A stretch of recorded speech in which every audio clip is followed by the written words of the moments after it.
and welcome. It is our pleasure to have back with us on this program former Secretary of State Hillary Clinton, somebody whose memoirs, Hard Choices, is fast becoming the most debated, discussed and analyzed book, not just here in the United States of America, but across the world.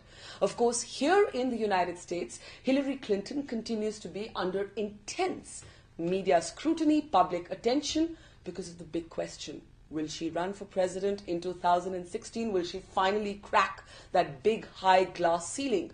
It's a question that the book does not give a categorical answer to, but it tells us a lot more and is definitely worth a read for a ringside view of somebody who has, in a sense, found her role as Secretary of State becoming a transformative one, not just here for domestic politics, but across the globe. It is an immense pleasure to have you back with us, Madam Secretary, on this program. Good to see you here instead of at the other end of a crackling satellite line. Well, thank you so much, and it's wonderful to be with you. I've enjoyed our previous times together and looking forward to talking with you now and I hope many times in the future. Absolutely, and there's so much to talk about after reading this book, but I have to start with, I think, what's at the top of the world's attention. And it's something you talk about in your book, and that's, of course, what's happening in Iraq. Mm-hmm.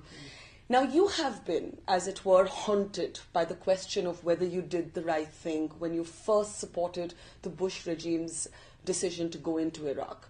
And for the first time in this book, you actually do concede that it is a regret you live with. Yes. It was in good faith, yes, a decision in good faith, but it turned out to be horrifically wrong. Yes. Now you see what's happening here, there today. Mm. Does it give you an awful sense of deja vu? Does it reinforce that sense of regret about your backing that decision? Well, it was a mistake, and I say that very plainly and clearly in the book. What's happening now in Iraq is the result of a number of issues. Certainly, I think it's fair to say that the way that the decision that President Bush made was implemented created some of the conditions that led to this current crisis, including disbanding the army and going out and purging people who were experienced in governing from being able to participate in the political life of a new Iraq. But also, unfortunately, what we have seen is that Prime Minister Maliki has been very sectarian. He himself has not created the framework for an inclusive government. And in today's world, people are not going to be left out. They have to feel that they have some channel for their concerns to be heard, to be respected. And unfortunately, the Maliki government has been extremely unwilling to share authority with the Sunni population. And then, of course, the spillover from Syria with the formation of extremist groups that are unbound by any humanity or decency, are trying to take over large segments of Iraq to form a new state. So there are many factors, but as you rightly point out, I certainly regret and believe the authority for President Bush to go into Iraq was wrong. Given the question marks, as you yourself have detailed, over the role of the Prime Minister Maliki, do you believe it would be wise for the United States to intervene in any way? We've seen the latest statement from President Obama. He's going to be sending 300 military advisors in. He's not ruling out airstrikes, the use of drones at a later stage. He's only saying no to feet on the ground. But should the United States be getting involved at all? Well, this is one of these classic hard choices, yes, that I write about in my book. Yes. I have said categorically I would not support our troops going in, what we say, no boots on the ground. I have said that with respect to air power or even advisors, there has to be some agreement from Maliki to begin to change his political posture. And I assume that the Obama administration has been engaged in intensive discussions with Maliki. So the announcement that President Obama has made that 300 military advisors will go to Iraq is premised on a belief that Maliki will take the advice, will begin to include other voices, will try to reach out to the more establishment Sunni powers.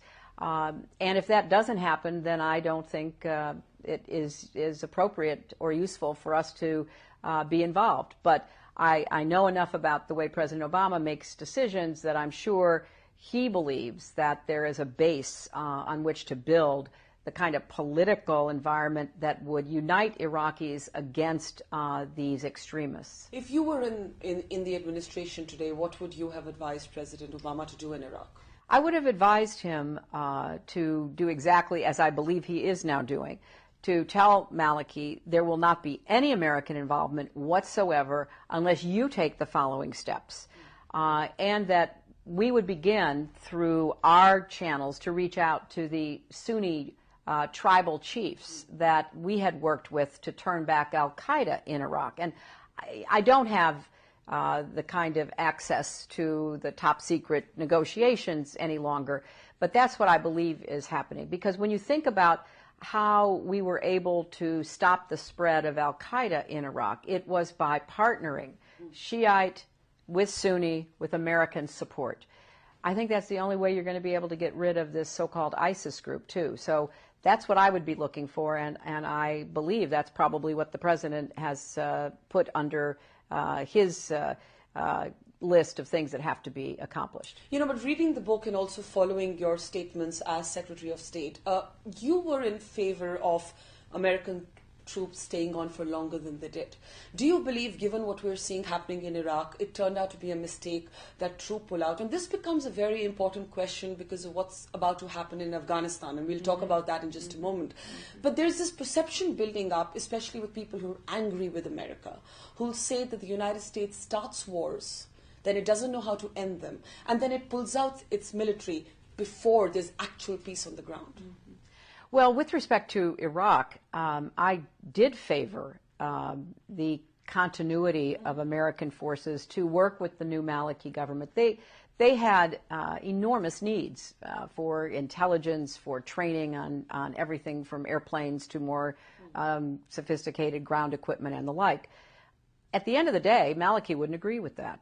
And so the debate within our administration was settled by our offer to him as to what we thought would be in his interests, and yet we required an agreement in order to protect our soldiers, which is what we have all over the world, and Maliki basically said no.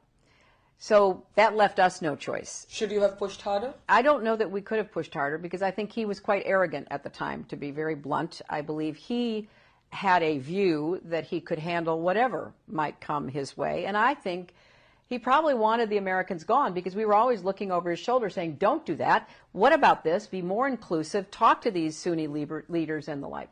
So I think he was perfectly happy to see us go. All he wanted from us then was to sell him sophisticated military equipment. And when we sell equipment, we send in teams to teach people how to use them, but they are often, civilian. They're not necessarily military. So we left. And instead of following through on what he told me toward the end of my time at the State Department, that he fully intended to try to have a unified Iraq, we were no sooner gone than he began to renege on that. And he purged Sunni leaders from the military. He claimed there were criminal actions going on by Sunni political leaders. As a result, everyone lost confidence in him. The neighbors in the region, who are, other than Iran, predominantly Sunni Muslim, really began to sound alarms about Maliki. And I think that those alarms were unfortunately right to sound, because what we've seen is a leader who is only a sectarian leader for a small slice of the Iraqi population. Would it be then fair to say that this is not a leader who's worth intervening on behalf of? Well, I think you have to break that down. It's a very fair question. Everyone can change. He is now under tremendous pressure to change. Also, the Iraqis around him who are asking for help are often people that we have prior relationships with.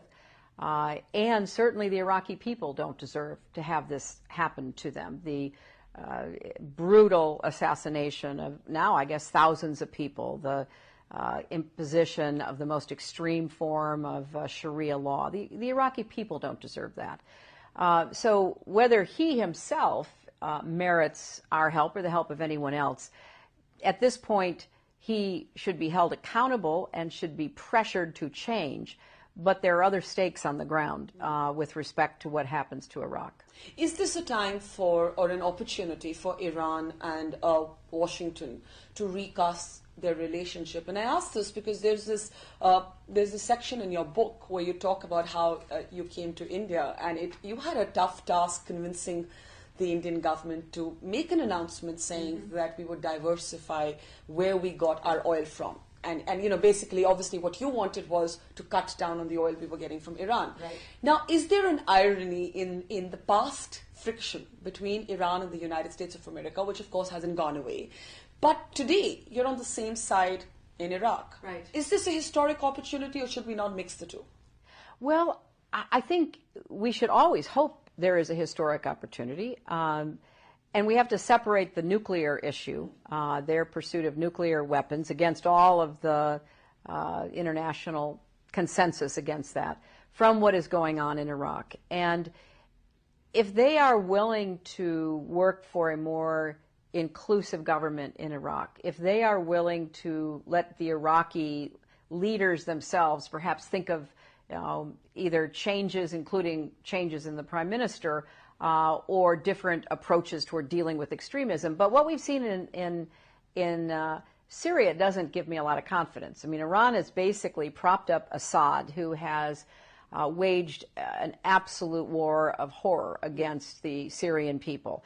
And he has done anything he could to stay in power with the full support of the Iranians, and including Iranian troops and Hezbollah from Lebanon, which are an Iranian proxy. So I do think we have to explore this, but I am not ready to embrace it or support it. I think much more needs to be done about what their real objectives are. And when we say we're in agreement, we're certainly in agreement that we don't want a terrorist group that, by all accounts, is worse than al-Qaeda to be terrorizing part of Iraq and part of Syria. But are we of the same mind when it comes to the role that Sunnis should have in society, of the same mind when we try to support the Kurds, who have done the best job in Iraq in building a more successful area? So there are a lot of unanswered questions.